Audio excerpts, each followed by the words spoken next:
Every day when I start my job as a rheumatologist, I know that I am going to see patients with rheumatic diseases. Some are going to be newly diagnosed patients, hearing for the first time that they have lupus, Sjogren syndrome, rheumatoid arthritis, psoriatic arthritis, myositis, or scleroderma.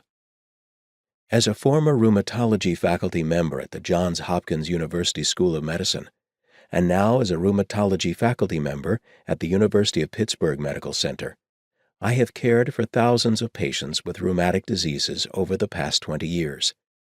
I have seen common presentations of rheumatic diseases, the reddish facial rash that can occur in lupus patients, and the joint pain and inflammation that can occur in rheumatoid arthritis patients. I have also treated patients with the rarest complications of rheumatic diseases, which can sometimes have stunning and successful responses to therapy. Reasons I have written this book.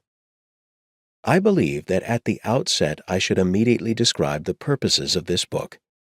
Here are 3 main reasons I have written this book for you.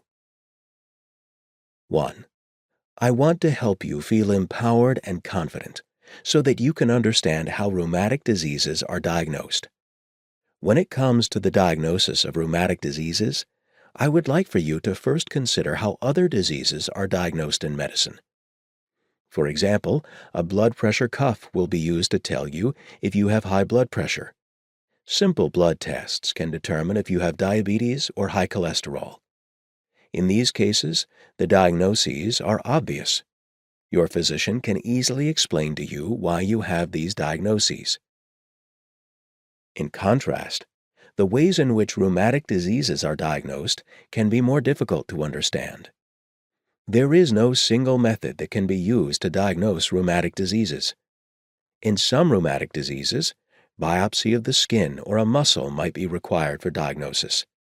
In such diseases, there might not be any blood tests that can be used for diagnosis. Yet in other rheumatic diseases, the diagnosis is mostly based on abnormal blood tests. Biopsies may have no role in trying to secure a diagnosis. The interpretation of blood tests can be challenging.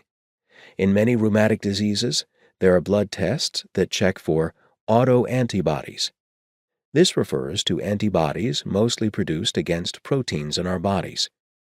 The detection of one autoantibody can significantly help a physician diagnose one rheumatic disease.